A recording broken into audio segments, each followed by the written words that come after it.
Yeah, see that guy? Looking through the binoculars, standing safely behind the sandbags? That's the captain. I suggest you chat with him before you wander into trouble. This is the life, man. For years I waited for this fucking war, and it finally arrived. 2 years and we're just getting started. You know what's exhausting? Pretending that everything is okay. Love thy neighbor bullshit. It's about time we rid ourselves of the Palamists. I'll drink to that.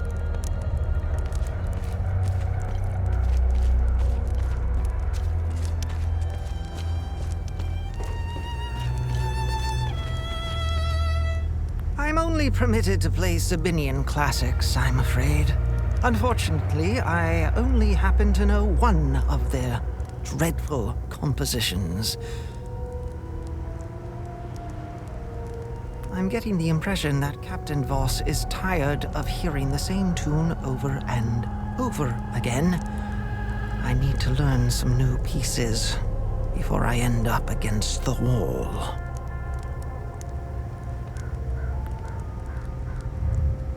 What am I supposed to do with this?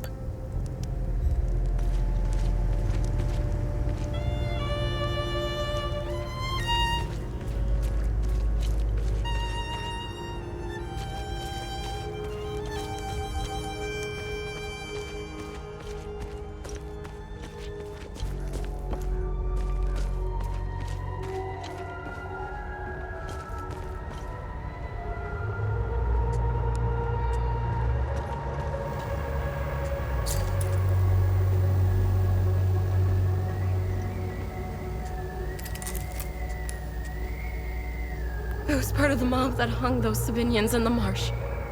I don't know what came over me. Now these soldiers make sure I pay for my crime every single night. And I deserve it. I knew all of them. We were neighbors. I taught their children. Those kids were my life. Rebecca, Talum, Justina, especially little Cyril Kun. I want to remember who I was back then, before all of this happened. I need to wake up from this nightmare. Sethers, forgive me.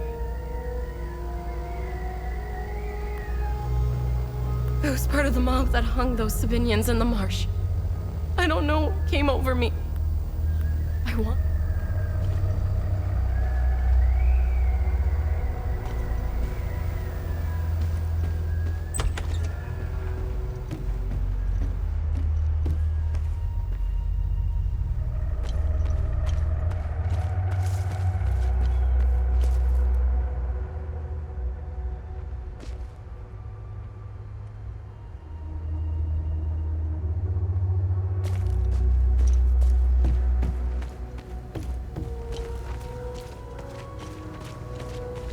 Poor bastard. Next time he falls, I'll let him choke a little longer.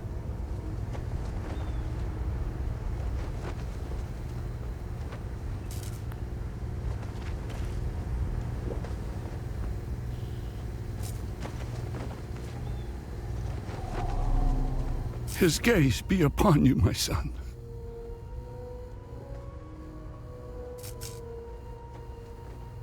You're not from here, are you? I know everyone around here, and yet there is a way about you that is familiar to me. Who are you?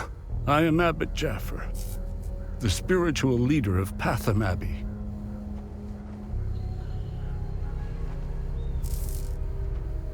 My life started here, and it seems it will end here. I don't know where you are from, but I'm afraid you've wandered into hell.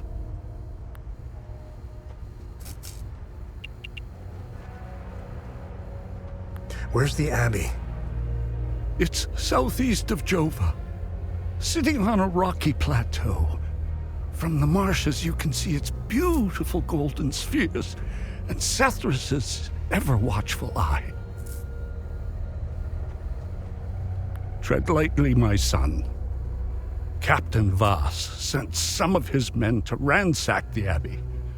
He's obsessed with finding a treasure that does not exist. They can keep beating me for as long as they want. I have no idea what they are talking about. Why is Captain Voss doing this to you? Captain Voss is a criminal and thief parading as a soldier. You don't believe me? Look inside his trucks. They are filled with things he stole from Palamist families. It is the reason why he arrested me. He can beat me as long as he likes. My answer will always remain the same. There is nothing of value in the Abbey besides our barrels of mead. What happened here? Madness and hatred happened here, and lots of it.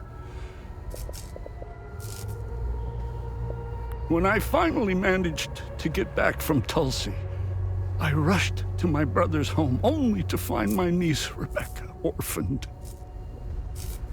Then the soldiers began to round up the villagers. When they kicked in the door, I told her to hide.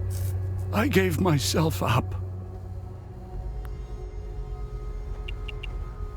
Your niece, Rebecca, is she okay? How long can a young child survive in these horrible conditions? Could you be so kind as to check in on her? The last time I saw her was in my brother's home. It's the building with the treehouse next to it.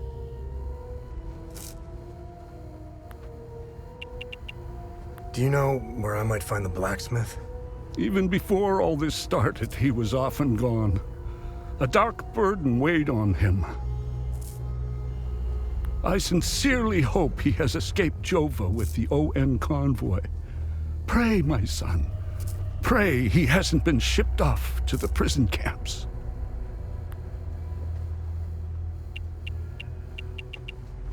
Did you happen to see where the convoy went? Lieutenant Rue came to negotiate my release. Captain Voss would hear none of it. I heard their trucks leave the outpost this morning. Many roads lead outside the marsh. Sadly, my situation prevented me from seeing where they went. Where's the ON outpost? It's not far. Turn right, just before the blacksmith's forge. You should see it down the hill.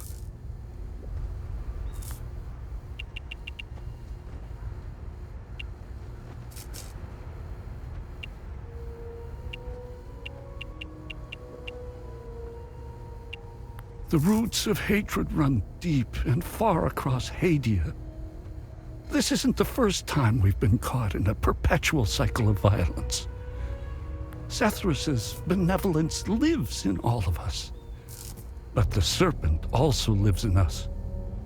He does not dare show himself until the laws and customs have fallen. When that happens, you will quickly realize that the chains holding civilized men are weak. Steel yourself, my son. The serpent strikes when we are at our most vulnerable. This war is a sword sharpened by propaganda and religious intolerance, slicing and dicing up what generations built over centuries within days.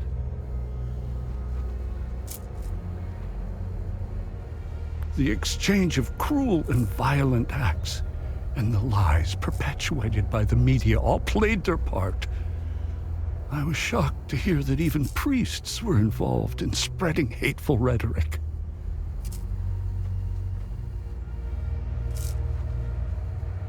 Now look at us. I see only darkness ahead, but I have faith in Sethrus. I believe Hadians can quell their emotions and come back to reason. They must, or all will fall to ruin. Lieutenant Rue was the first outsider I ever encountered. She was as curious about our customs and traditions as I was about hers. This Buddha she spoke of is a fascinating figure. I was saddened to hear that the outside world seems to fall prey to the same dark impulses as Hadeans, which is partly why the peacekeepers exist. Being a peacekeeper is admirable. Risking one's life for the betterment of others is a noble pursuit. No matter how hard they try, I refuse to hate them and never will. We both share the same land and god. There is plenty of room for peaceful coexistence, and Sethras has plenty of love to spare. I'm not naive. I understand why things are the way they are, but that doesn't mean I have to accept them. How do we stop the spread of hatred from one generation to the next? I lack the wisdom to know the answer, but know where to begin. I need to start with the next generation.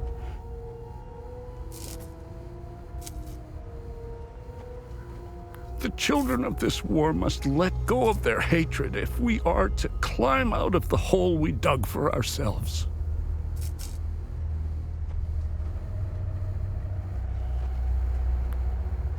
There is a moment in history that all Palamists should reflect on, if not regret entirely.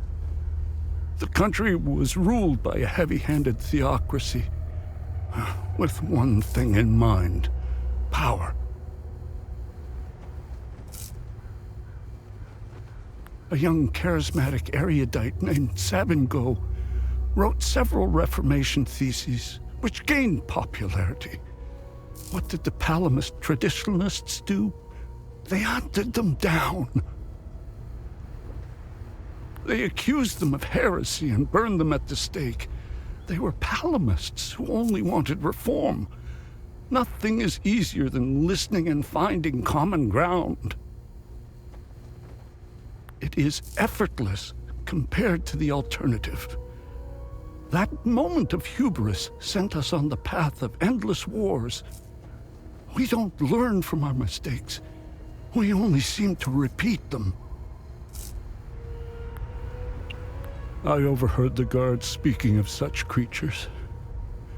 If what they describe is accurate, then the darkest days are ahead of us.